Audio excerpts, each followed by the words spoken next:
Hello there, my name is Mr. K and I'm the MediOgre painter, and I've been painting miniatures and the like for 32 years, predominantly playing 40k and Fantasy Battle and other Games Workshop games during that period of time, though I have played plenty of others in my time. I must be certifiable to have played pretty much the same kind of game this entire time. And basically felt I could do a video blog maybe to help some beginners out and get into this hobby, because at the end of the day, fresh blood into this hobby means that we get better and cooler stuff for everybody. And at the end of the day, I've made the mistakes, so you don't have to. And what I'm trying to do is pass on what I have learned so that people don't make the same screw-ups that I did.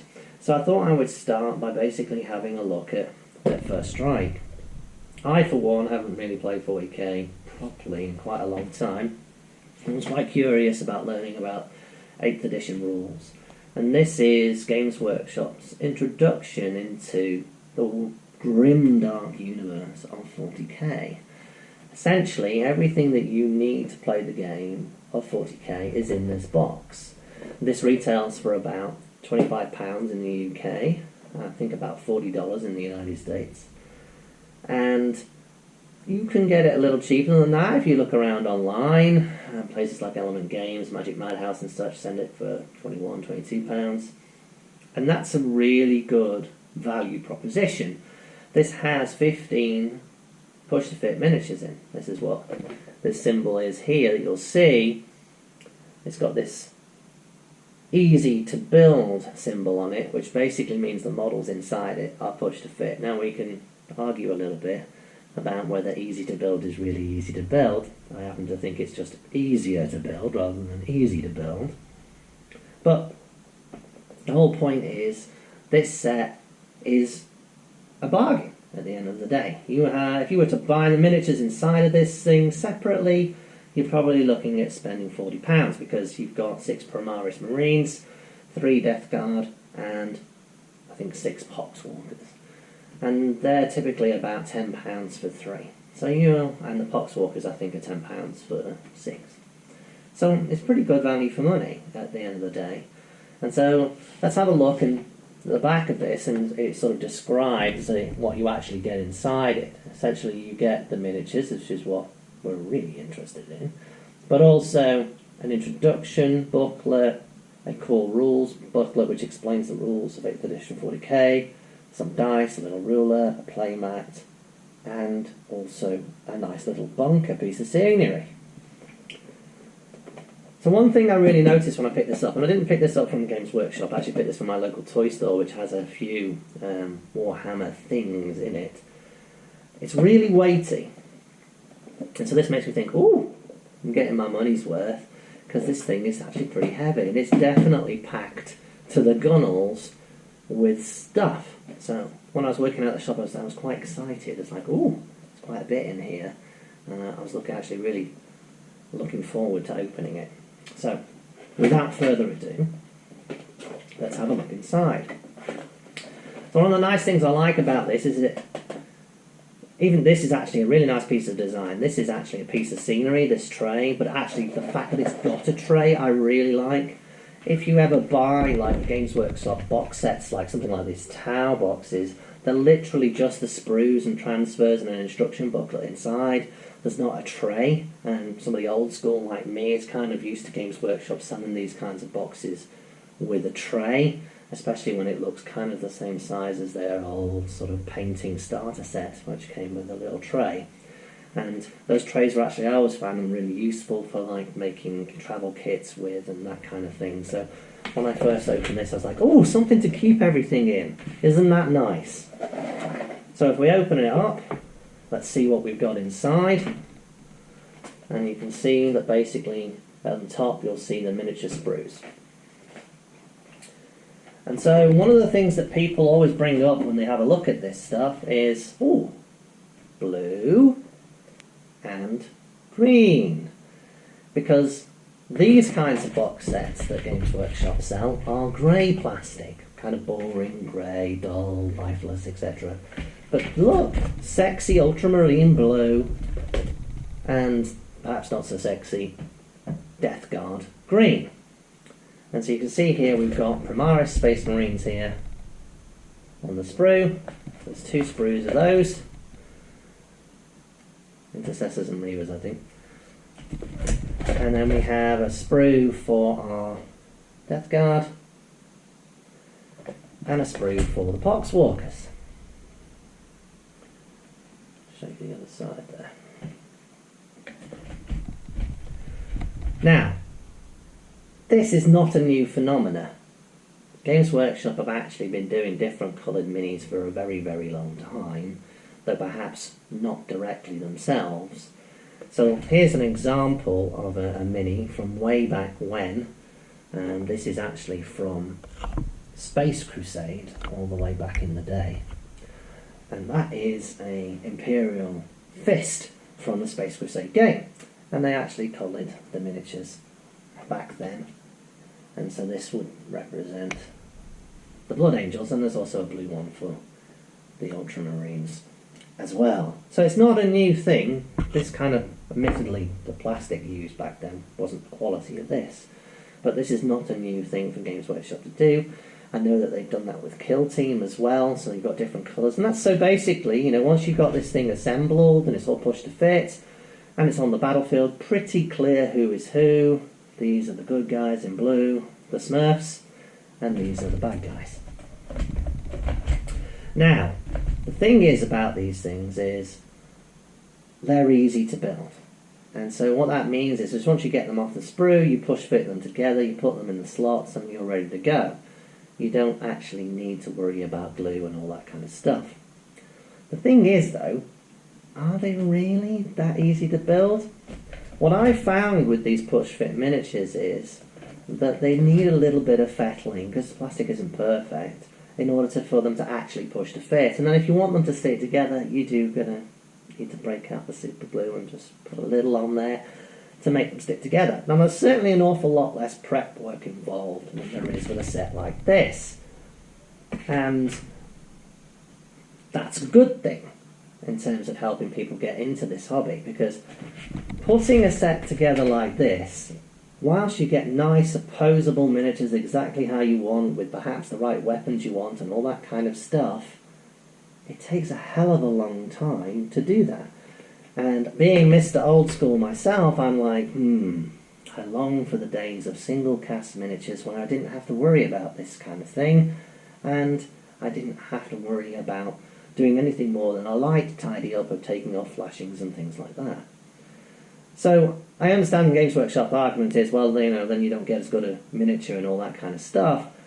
But if we take a look here, the Poxwalkers are, a couple of them are at least, single cast. So this guy here, he's a single cast miniature. So you get him out of there and you're good to go. In fact, I think there's a couple of them. There's another one there.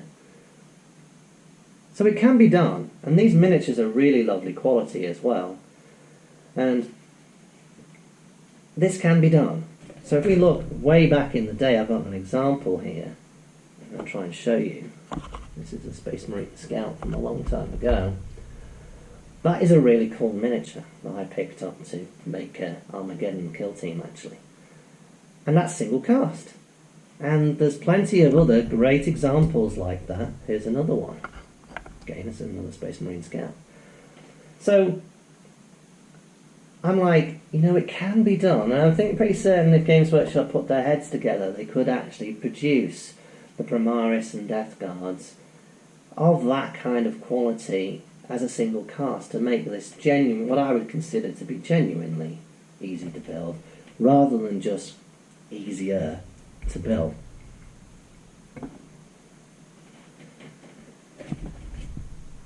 So moving on, so after the sprues, what else have we got inside of here? Well, we have our bases. And we have different types of bases. We have the larger 32mm sort of base, which are for the Death Guard and the Primaris Space Marines. But you'll see that this is a slotter base, but also you can see there's a little mould dot here for how the thing is actually moulded, which perplexes me somewhat because I'm used to seeing that kind of mould circle with the flat style slaughter bases that you get with the plastic minis that they supply these days. And it's kind of annoying because you end up having to maybe put a little bit of filler here and put a bit of plasticine, you can see, to kind of flatten it out, so when you actually base it you don't really see it. So it means a bit of extra prep work. So again, coming back to the whole easy to build theme, if I do want to get to the point where I'm painting these things, I'd really appreciate that not being there. And if we have a look at sort of a traditional slaughter base, and this is from a set, I think, that was for a set of strippers, which is the Dark Eldar, you can see it's nice and flat. So they do them like that. So I'm a little bit perplexed as to why we've got that little notch there. I'm assuming it's a cost thing. But again, it's kind of annoying. I don't really like it. But you can live with it. So the next thing we move on to is the dice. You can see we get 6 dice. And I was thinking, this will definitely be a place where Games Workshop will save some money. And actually, these are really nice dice. They're solid, and they've got a nice weight to them. If we have a look and compare this to this is a fantasy battle dice in my left hand here, and this is the new First Stripe dice. You can see that the old fantasy battle dice are a little bit bigger, and obviously it's a bit more yellow since this is playing on for 30 years old. But the quality of the new stuff, I think, is a little bit higher than the old stuff. This is definitely a heavier and weightier dice, and it rolls nice, it feels good in your hand. So it's little things like that towards old boys that matter. You know, it's nice to see that. I think it's a jolly nice touch. We then get on to little transfer sheets. These are for your Primaris Marines. I'm afraid you're going to be doing them as Ultramarines. Obviously they are blue, but they're giving you the transfers for Ultramarines, which is really nice, because if you've ever had to paint on the symbol of Ultramar onto Marines, you know that you can probably spend longer just doing that than the rest of the model, so it's really nice to actually have some transfers. Transfers are a little bit fiddly to apply still, but still, it's very nice to actually see them. It looks like you've got plenty there to do some really nice cool things, not just on the pauldrons, but also perhaps on the guards and things like that. So then move on to the assembly guide. Now, there's a couple of things I really like about this. First one is they actually show you what the things is going to look like when it's actually all done, which I find is pretty cool. And then it describes in some detail how they are actually put together. Now, I appreciate, of course, that push fit are simpler than the assembly ones, like this towel box set that we have here, but there doesn't appear to be any mistakes in this. Despite, of course, it is a lot less complicated, so you would expect that. But I find with these kind of box sets, invariably there's a mistake somewhere, and I always end up with my last miniature not quite fitting or something, and it's probably because I'm old and senile and I made a mistake somewhere, but I bought 6 or 7 of these boxes and I seem to have the same problem every time. Maybe it's because I don't follow the instructions properly, or I'm building models that Games Workshop don't want me to, but invariably I seem to have that last model who doesn't quite fit together. There doesn't appear to be any mistakes in this. I've had a good look at it, and it appears to be right, which is nice. One of the things I don't like about this, and perhaps this is just not really a dig at Games Workshop, this is really a lament of the day, is that there is a recommendation here in the booklet that you use snips to get the models off the sprue. So you can see here that you're going to have to snip the model off the sprue here. Do not push these things off. Remember, I've made the mistake, so you don't have to. You will snap something, and then you'll be quite upset because you won't be able to put it back together again with a bit of super glue and a bit of spit and polish. You will be upset, and you'll be digging around on eBay for that bit and pay a stupid amount of money for a tiny little bit. You do need to cut these off. Snips are a lot better than using a knife, there's no doubt about that. It's a lot safer and a lot neater and tidy, but if you look here, the recommendation here is 16 plus for actually using snips. I was cutting models off sprues when I was 10 with a penknife, and 16 plus for snips. I'm like, is that the world we live in today? I find that a little bit depressing more than anything else, to be perfectly honest. And if we want to get younger people involved in this, those kinds of things maybe need to change, or maybe we need to look at actually supplying, whole minis, ready and waiting in the same way that Fantasy Flight does with their miniatures for, say, Imperial Assault. So here's an example here. You can see the quality of these things. This is from a later set, I must admit. The earlier ones weren't quite as good. But you can see the quality really isn't half bad for these minis that they're supplying in Imperial Assault. These are from Heart of the Empire. And they're single cast, and they're ready to go. There's no real mould lines, so you don't need to do much in the way of tidying up if you ever do want to paint them. And I think Games Workshop perhaps are being a bit snooty about doing that kind of thing with their stuff. They think perhaps it might sully their brand or something, or ultimately mean that people don't get into the hobby side of the game. But I don't think that's really true. I think you want to get people into the games as fast as possible, because they will get hooked and they'll want to do that other cool stuff. At least that's what my experience was when I worked in a game store and hung around game stores all the time. I saw so many kids who got into the game by playing, Space Crusade, and also Hero Quest, which is the Fantasy Battle equivalent back in the day, which was a Milton Bradley game that was partnered with Games Workshop, but they kind of had a bit of a falling out. And there is an element of snootiness, I think, at Games Workshop around doing that kind of thing. But to be perfectly honest, those minis weren't that bad for the time, and they really didn't paint up too badly at all. As you can see, that is a Chaos Space Marine from Space Crusade. It really isn't that bad at all. Now, one of the things that you do notice about the old school stuff is, in comparison to the new minis, is the mould lines. So, if you give you an example here, this is one of the first ever, this was given on a free cover of White Dwarf, Space Marine, wholly plastic Space Marines that Games Workshop sold, and you can see there's like a mould line going like halfway down that guy, all the way down his legs. So if you've got OCD, when you actually come to assembly and starting to paint this guy up, you're going to be sanding for a good long time to get rid of those things.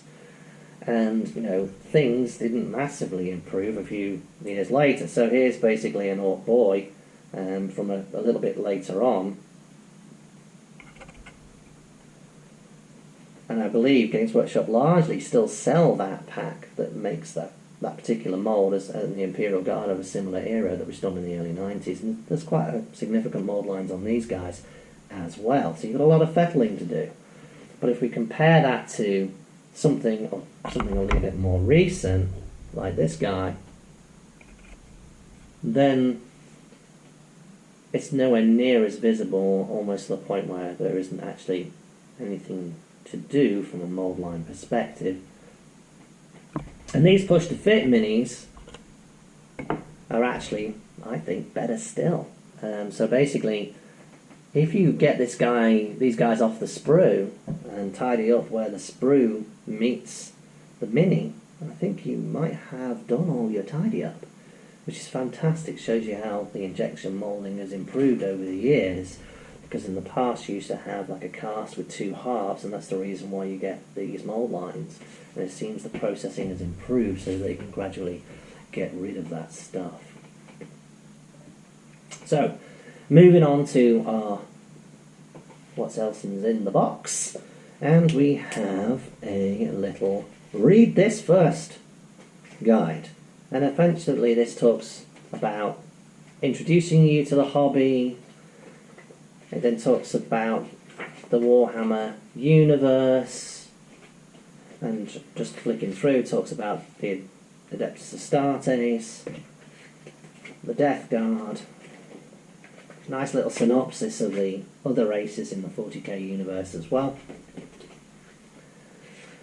and then moves on to how you actually paint these things, which I find kind of interesting because the recommendations around you painting the Marines are not quite as thorough as they are around painting the Death Guard.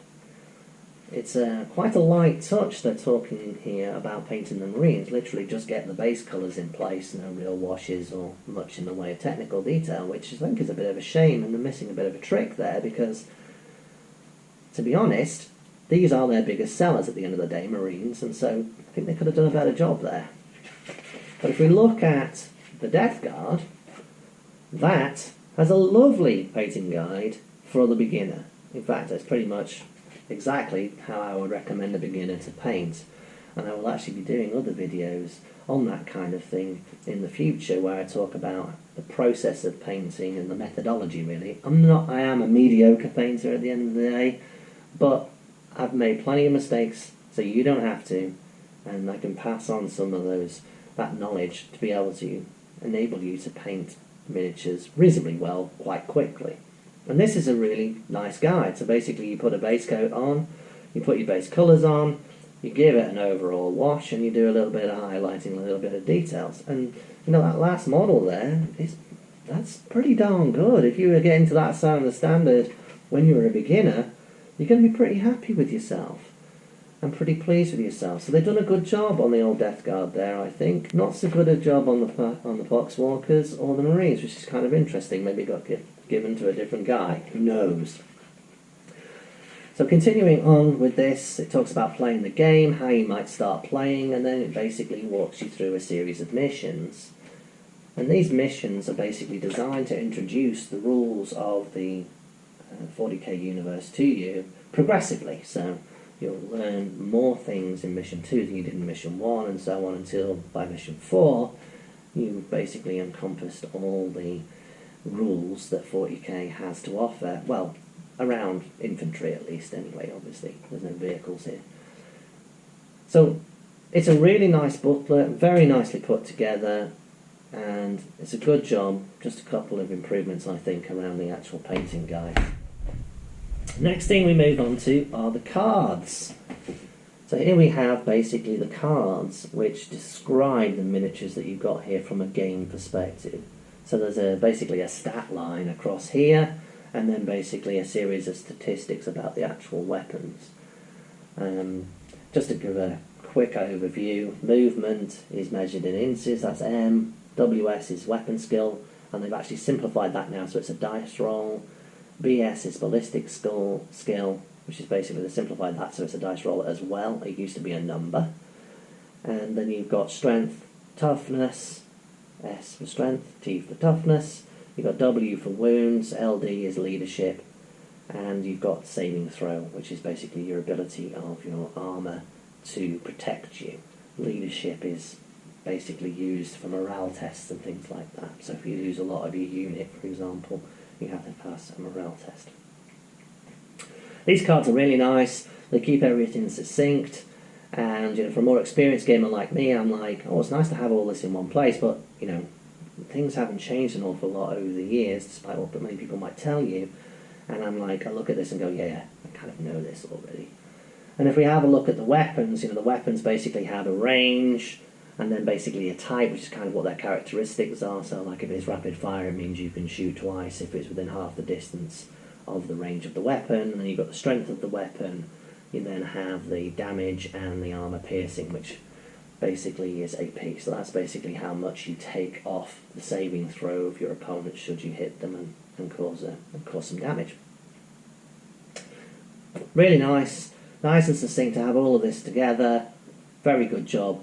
But what makes this really excellent job is the artwork.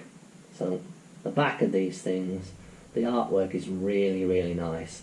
And so for a more experienced guy like me, who kind of somewhat knows this stuff by heart, I might even be tempted to frame these. So I think that's a really nice touch. They didn't really need to do that, but nicely done. I applaud that. That's very nice indeed. So what's next in the box? Well, we have the rules.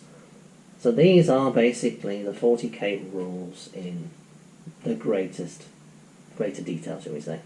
And we're at about 24 pages for the rules, which is pretty incredible in what is an A5 booklet. If we just compare that to, say, what we've got down here, here's second edition 40k. I appreciate a lot of that is fluff and things, but whoo, that's a weighty tome, and there's a significant part of this that's rules. So being able to take that and get it down into something like this that you could put in a box like this is a really good piece of design, and there must have a lot of work to go into doing that. And I really take my hats off to the guys who did that. So here basically talks about the core rules and the different phases and things like that. I'm not going to go into great detail over these things, but just looking at it from a more experienced perspective like me, who hasn't seen 40k rules in quite some time, I might say, I am perusing through this, and I really like some of the things that they've done to simplify matters. So one of the things that they've definitely simplified is your ability to wound. The wound rolls basically now are quite different to what they were before. So effectively, you roll a dice on a very simple chart. If you have a weapon that's weaker than your opponent's toughness, then you're going to be rolling 5. It's 4 pluses. If it's greater, then it's 3 pluses. And basically, if it's less than half, then it's going to be a 6 plus. And basically, if the strength is twice that of the toughness, then it's 2s. That massively simplifies things and also speeds up the gameplay. Why is that the case? Because you may not have played 40k before to know that. Well, let me just show you.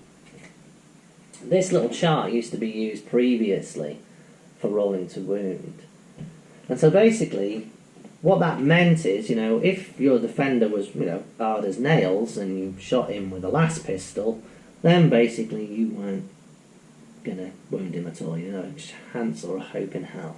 But if you think about it though, in real life, if you hit an eye socket or a neck gorget or something like that, you're going to have a chance. So the way that they've simplified it is actually quite good, I think. And I really like the way they've simplified that, so you don't have to look up on these charts anymore. And they've done a similar thing, in terms of rolling to hit. Rolling to hit is they don't do a weapon skill on a chart, ballistic skill on a chart thing anymore. You basically it just says, it's 3 plus, and then you just put the modifiers on as to whether the guy's in cover or he's running or all that kind of stuff. So it's a really nice simplification, or streamlining, I think they called it. They don't like to say simplification because they want 40k to still be a complicated game. Also, they have significantly simplified the fight phase, which is close combat, as it used to be called. And this is kind of interesting because it's kind of come full circle back to a time almost like first edition rules, where basically you're rolling based on your weapon skill directly, whereas in between you were basically rolling multiple dice depending on how many melee weapons you had or attacks and things like that, and then you added the stuff together.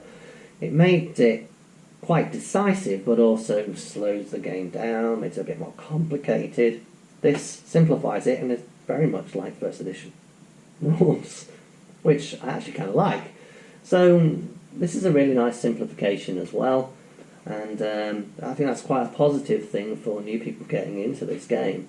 The other thing I like about this booklet as well is a really nice description of what the data sheets are all about as well. I mean, obviously I gave you a brief description before, but it's a nice detailed description describing what things actually mean, and definitely very worthwhile. Really nice job on the rule books there. So what else have we got in the box? So we have a play sheet. So this play sheet basically is designed for you to play the game on. So it dictates how big your field of play is and things like that. And it's two-sided, which is also quite nice. 2. And this is very high quality sort of poster material, and I think it's really good. It adds to the realism of the game, and anything that you can do when you're playing tabletop miniatures games to add to the realism, and I include painting in that, of course, really helps you get immersed in the game. It just makes it so much more enjoyable in my experience. So having something like this and some scenery as well is an absolutely brilliant idea. And we'll come back to the scenery in a moment. What else have we got in the box? Well, we have a little ruler. And this basically is a 6-inch ruler. You're going to predominantly probably use this for movement, really, but everything's kind of a multiple of 6, so if you're checking your range of your weapons, you can do so with this thing as well. I think perhaps there could be an improvement here. So maybe we could add a little rotor there and maybe have it fold out to be 12 inches or something like that. You know, like the old clacker rulers that you might have seen old joiners use and things like that. But still, nice to have something like that so you can get going, so you don't need to go and find a ruler or, God forbid, a tape measure and actually measure things out. Finally, we have the bunker. So the actual tray that everything comes in is actually a piece of scenery which is used in the missions and can be used in the game, of course. Very nice idea. I really like this. It's pretty nicely done, pretty sturdy, nicely printed, and I don't see anything wrong at all with cardboard scenery and such. It's all laser print MDF these days, like stuff like this, which is actually surprisingly inexpensive these days. Back in the day, scenery was expensive or you had to make it yourself. So that's it. So that's basically an overview of everything that's in this thing. I guess I should probably say, you know, what do I think this thing is worth out of 10? Obviously, this is basically an introduction into 40k, which is a complex game and has a myriad of different things in it, and it's the reason why chumps like me have been playing it for 30-something years and still find it really interesting and love all the material around it and the universe, etc., etc. So it's not quite an introductory game, shall we say. It's not trying to be a gateway game. It's trying to get you into 40k. But still, I still think there needs to be some improvement here in order for Games Workshop to really nail it. If we want, you know, kids of, 11 to 13 to be spending their money on wargaming stuff and not video games, then we need it at first to be a little bit easier. I think that this easy to build stuff is a step in the right direction, and the quality is very high. That's great, but I just don't think it's quite there yet. To me, they can do it because if we look at some of these Poxwalkers that are single cast, these guys, that I would say is easy to build. So some kid cuts that off the sprue, plonks it into the base, away they go, and they can start playing. That's what we want to see.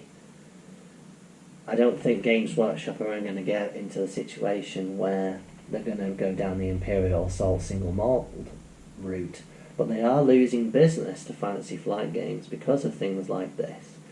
Imperial Assault, you just buy it, you push out all the cardboard bits, and you're ready to go.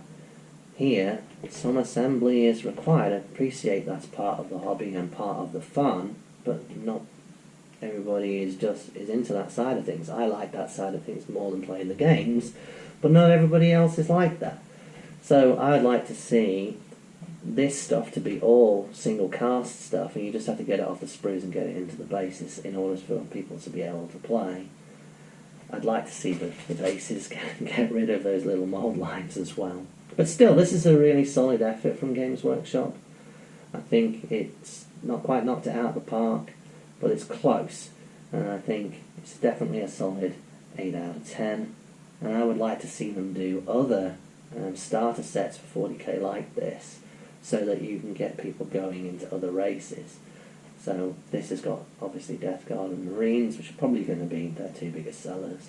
But why not do Eldar and Dark Eldar, maybe Tau and Skitarii or something? That kind of thing would be a really good idea. And question is for them, I guess, would be volume. Obviously, this is a volume product.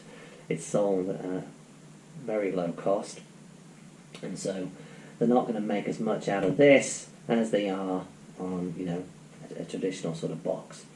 So it's one of those things. Anyway, so that's enough for today. I hope you enjoyed it.